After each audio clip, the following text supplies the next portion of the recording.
Good morning. How are y'all doing? Well, I guess it's afternoon now. I was trying to get out earlier, you guys, and get a video out to y'all, but apparently I couldn't get up out the bed after I got back home. I should have never got back in. But anywho, it's a lot going on in the news, and we're going to cover at least two stories in one today. So welcome into Tommy Bites TV.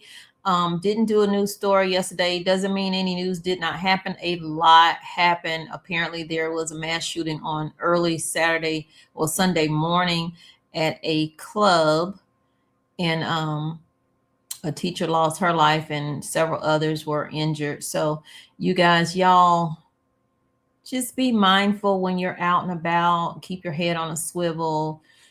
In this world that we are living in right now. And what's also going on that not a lot of people are talking about, this government shutdown. So we've been on a partial government shutdown since the middle of February, and it don't seem like it's going to be signed to get it back up and running totally, because Democrats are holding out for, I guess, cuts or some kind of funding for DHS. And Donald Trump has spoke on that, and he said that he ain't about to sign nothing. Okay. With the government shutdown, and what it is affecting is it is spring break time. A lot of people are traveling. Hold on, where is it? There we go. A lot of people are traveling, and with that, a lot of people are flying. And if you are flying, be prepared for a long wait. Typically, they say be there 3 hours ahead of time. Like my husband had to take a flight last month, right after the partial government shutdown started, and he was told he needed to be there 3 hours ahead of time. Well, y'all, you might need to be there 6 to 7 hours ahead of time, because their line stretches from the inside check-in all the way down to the outside of the airport, all the way to the garage. And people who were getting there 3 hours ahead are still missing their flight. So they say lines at security checkpoints continue to stretch for hours at airports across the country. And it's not just that one, it's every airport. Right here is a slew of them on this page that I'm showing you.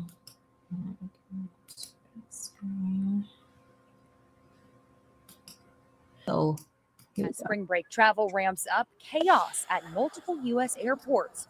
Travelers facing hours-long delays during this partial government shutdown.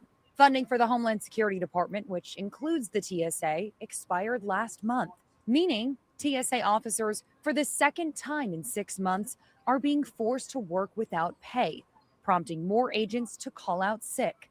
That's causing delays of up to 3 hours in security lines, including here in Houston. We got here at 10 a.m. My flight was departing at 1:50, and we're not going to make that here. The guy said to me, heads up, it's a mess down there. And man, he was right. In New Orleans, lines stretched through multiple floors and into the parking garage. The disruptions come as airlines brace for a 4% increase in spring break travelers compared to last year. That's nearly 3 million passengers expected each day. The partial government shutdown stems from a standoff in Congress. Democrats are demanding changes to immigration enforcement before they approve new Homeland Security funding. An organization representing airlines is urging Congress and the administration to negotiate a deal, saying America's transportation security workforce is too important to be used as political leverage. But now, a possible new logjam in Congress. President Trump says he won't sign any new bills into law until the Senate approves the SAVE Act. That's a bill that would require people show proof of citizenship and a photo ID in order to vote. Democrats claim it'll lead to voter suppression. Hannah Battah, ABC. There was a man on the airplane over the weekend, and he was shouting out, "Death to America." Let me see if I can find it. Oh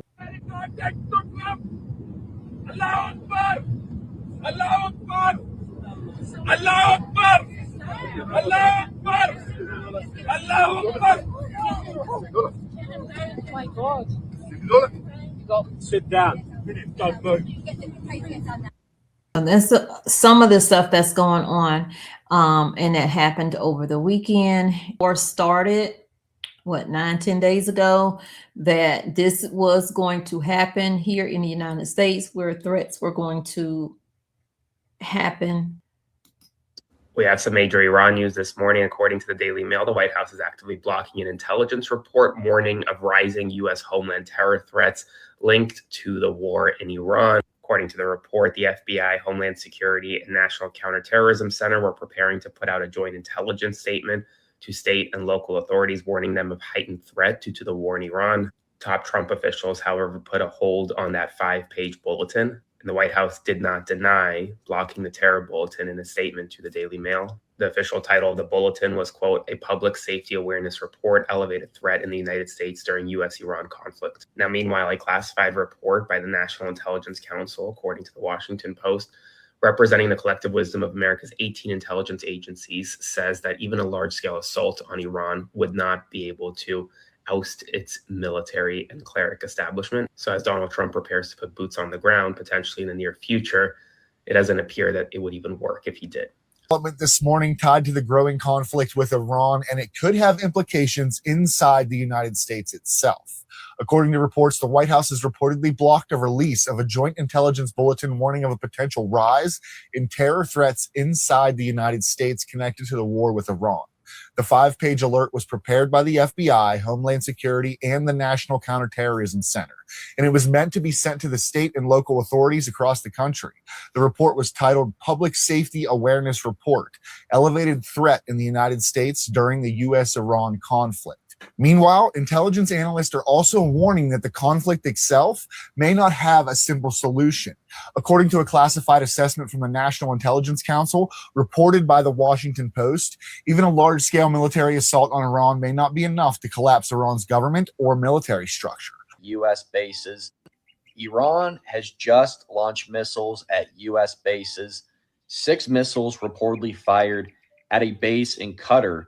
That's the largest U.S. military base in the Middle East, and more aimed at a base in Iraq. Explosions were heard over Doha, air raid sirens, interceptors scrambling. The United States Embassy literally told Americans to shelter in place. Airspace is absolutely closed. This isn't a drill. This is a credible escalation. Iran is officially retaliating for Trump's massive airstrike on their nuclear facilities. And while some of those missiles were shot down, this sends one very clear message. We're in it now. It's now U.S. troops, U.S. bases, U.S. citizens directly in the line of fire. And you don't really hear anything about Israel, but this is supposed to be Israel-U.S. war, right, against Iran. Feel a little used? Jericho, we're learning tonight that the U.S. military is preparing for a longer fight. More B-1 bombers to the region, as sources we spoke to say a third aircraft carrier strike group is primed to deploy from the U.S., adding to the 2 that are already in this region. Fresh airstrikes on Iran hitting the capital and an airfield in the central city of Isfahan. American missiles striking 3,000 targets in the past week, according to sources we spoke to at U.S. Central Command. President Trump has vowed to intensify and widen attacks and called for an unconditional surrender. In a post on his Truth Social site today, Trump called Iran the loser of the Middle East and said it will be hit very hard. He warned that areas and groups not targeted yet are under serious consideration for complete destruction and certain death because of Iran's bad behavior. Despite the relentless U.S. and Israeli air raid campaign, releasing this video said to show direct strikes on Iranian targets, there's little sign of the regime losing any of its grip on power. The Iranian president said surrender was, quote, a dream America should take to its grave, while apologizing to Gulf states, saying Iran would cease strikes on those countries unless attacked by them. And yet another explosion near the main airport in Dubai, with attacks also reported in nearby Bahrain, home to a major U.S. naval headquarters. The USS George H.W. Bush carrier will be steaming toward the region soon from the U.S., joining the Ford and the Lincoln that have already been at the forefront of the airstrikes. As for the Americans trapped in the fighting across the region, the U.S. State Department says more than 28,000 Americans have returned home from the Middle East since the start of the war. Tarika, officials here in Israel say they hope to reopen the airport for limited commercial flights tomorrow.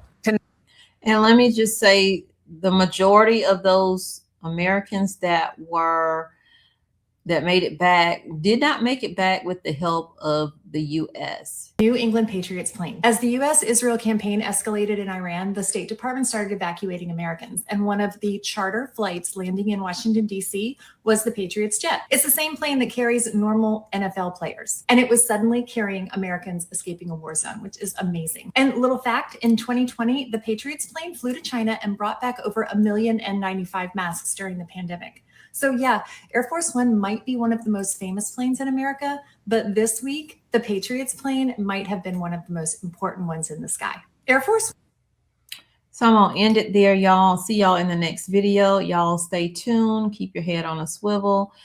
And remember to continue to prepare, not just prepare by stocking up your cupboards, but prepare by getting your heart in the right place, your mind in the right place, because this might be a longer war than the United States had planned for. This is not a Venezuela situation here. And as long as this war is continuing, expect the gas prices to continue to rise. Y'all take care, stay safe, have a blessed day, and I'll see y'all in just a few hours. So turn your notifications on if you don't have them on already. And if you haven't subscribed, feel free. It is free, $99, to subscribe to the channel and hit that like button. And I look forward to seeing your comments. Y'all have a blessed day.